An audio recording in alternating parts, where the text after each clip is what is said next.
कवर्धा जिले के बिजली विभाग में 50 लाख रुपए से ज्यादा के गबन का बड़ा मामला सामने आया है। आरोप है कि रवेली वितरण केंद्र में पदस्थ कार्यालय सहायक श्रेणी 3 मनोज कुमार साहू ने उपभोक्ताओं से बिजली बिल की राशि वसूली, लेकिन उसे कंपनी के बैंक खाते में जमा ही नहीं कराया। रवेली वितरण केंद्र के तत्कालीन जेई कोमल साहू ने कहा कि मामले की पूरी जानकारी मुझे नहीं है, क्योंकि मेरा ट्रांसफर हो चुका था। 1-1.5 साल बाद पता चला कि पदस्थ बाबू ने पैसे का हेरफेर किया था।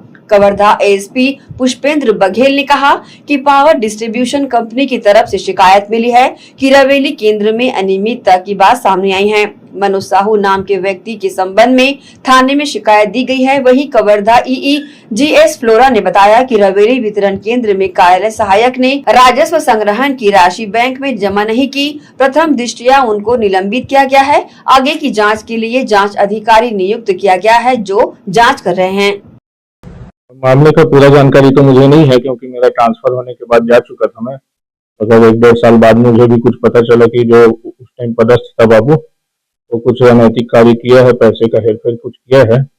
बाकी उस चीज का मुझे कोई जानकारी नहीं है, क्या किया है वो तो जांच का विषय है। जांच शायद उस पर चल रही है, जांच के बाद ही कुछ पता चलेगा।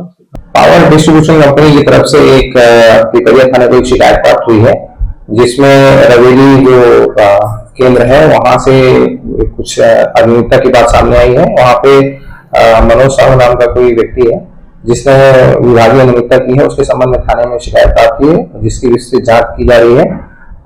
वितरण कंपनी से उनकी जांच रिपोर्ट मांगी गई है। जांच रिपोर्ट आने के पश्चात में आगे की वैधानिक कार्रवाई की जाएगी। मामला लाखों रुपए के गबन का भी बताया जा रहा है सर। इसमें डिपार्टमेंट की तरफ से जांच की जा रही है। जो आवेदन प्राप्त हुआ है हमको, उसमें भी गबन से संबंधित उसमें उल्लेख है। डिपार्टमेंट की तरफ से जैसे ही उसकी विस्तृत रिपोर्ट आएगी, उसके बाद आगे कार्रवाई की जाएगी। पूरा क्या है मामला और उसमें विभागीय तौर से अब तक की क्या कार्रवाई की गई?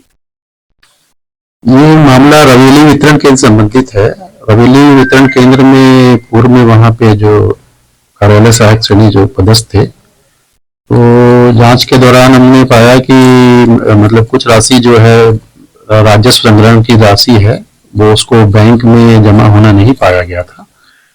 तो प्रथम दृष्टया जो उसमें जो संबंध जो उसमें संबंधित कर्मचारी थे, उनको जो है निलंबित किया गया है और आगे की जांच के लिए संबंधित जो सहायक अभियंता को जो है उसके लिए जांच अधिकारी नियुक्त किया गया है और वो इस संबंध में जांच कर रहे हैं और जांच रिपोर्ट अभी लंबित है। कर्मचारी का नाम क्या है और क्या कितना राशि जमा नहीं कर पाया था? कर्मचारी का नाम मनोज साहू है, जो कार्यालय सहायक श्रेणी 3 है और लगभग 10 लाख के आसपास का ये राशि है और अभी तक जो प्रारंभिक रिपोर्ट आई है उसके साथ। इस संबंध में एफआईआर दर्ज कराई है? इस संबंध में हमने पुलिस को लिखित में सूचना दे दी है और उनके द्वारा भी प्रकरण की जांच की जा रही है और अभी एफआईआर भी लंबित है। जांच को जमा नहीं करना क्या लगता है, क्या विभागीय लापरवाही की वजह से ये?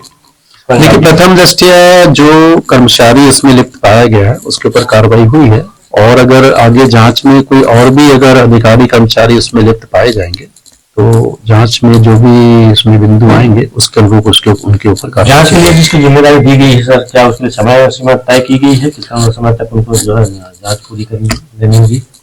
हाँ, समय सीमा दी जाती है, लेकिन अभी क्या होगा कि जो अधिकारी कर्मचारी अब उनके बहुत से और भी काम रहते हैं और जो जांच रिपोर्ट में क्योंकि बहुत सारे उसमें मतलब जानकारी जुटाना है और काफी पुराना प्रकरण है और बैंक से भी जांच उसमें विवरण लेना है और भी विभाग से विवरण लेना है, इसलिए उसमें जांच में थोड़ा समय लग रहा है और हमने उनको वैसे अवगत कराया है कि जल्द से जल्द अपनी जांच रिपोर्ट जो है हमारे पास जाए। इतना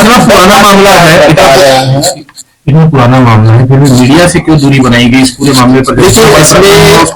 इसमें कोई मीडिया को हर चीज विभागीय कोई भी कार्रवाई है उसको मीडिया में देना हर बार जरूरी नहीं रहता हमारे लिए। हमारी तो विभागीय कार्रवाई चल रही है इसमें, है ना, जो विभागीय कार्रवाई चल रही है और जब पूरी जांच रिपोर्ट जब तक नहीं आती है तब तक उसके संबंध में किसी प्रकार की बाहर टिप्पणी करना सही नहीं रहता। सर, इसमें ये जो है आपने बताया कि 10 लाख रुपए के आसपास है, लेकिन सूत्र से हमकी जानकारी मिली है कि ये करोड़ रुपए का जो है। देखिए, ये आप कुछ भी बोल सकते हैं ना। देखिए, जांच का जो है कोई भी राशि का है वो करोड़ है या कम है या ज्यादा है, है ना। ये हो सकता है 10 लाख जो हमने निकाला है उससे भी कम हो सकता है, क्योंकि राशि को जमा कुछ वही बोल रहा हूँ, ये चीज जांच में ही आएगी। कोई भी जांच करने का प्रथम दृष्टया आपने पाया कि हाँ भाई इतना है, पता चला है वो राशि को उसने आगे पीछे करके कभी बैंक में जमा हुई होगी, वो विवरण हमको प्रथम दृष्टया नहीं मिला, तो सारी चीजें क्या होगी कि जांच के उपरांत ही ये क्लियर होगा। कब तक जांच रिपोर्ट आने की उम्मीद है सर? अब हमने संबंधित यही को उसको लिखा है, जांच अधिकारी जिसको बनाया है उनको जल्द से जल्द रिपोर्ट हमने जमा करा। पुराना प्रकरण है, उसके बावजूद 4 साल बीत जाने के बाद भी उसे थाने में शिकायत की। नहीं, जब कोई भी प्रकरण जब आपके उसमें संज्ञान में आता है तभी उसके ऊपर कार्रवाई होती है। अगर ये उसी समय संज्ञान में आता तो प्रकरण बनता क्यों? सर कब से कब तक ये है? ये जो है मतलब ये तो क्या है कि देखिए, ये तो हमने 2023 के उसमें बनाया था, 2023 में। अब वो उसमें जब एक जगह अगर मान लो हमको कमी पाई गई है, तो हम ये भी देख रहे हैं कि उस पूरी अवधि में कब कहाँ रहे हैं, और उस पूरी अवधि में क्या कहीं पे एक मतलब एक प्रश्न चिन्ह है कि क्या ऐसा और संभावना है कि मतलब उन्होंने ऐसा किया होगा। ये इसलिए सारी चीजें जांच में होने के बाद ही आएगी। ठीक है।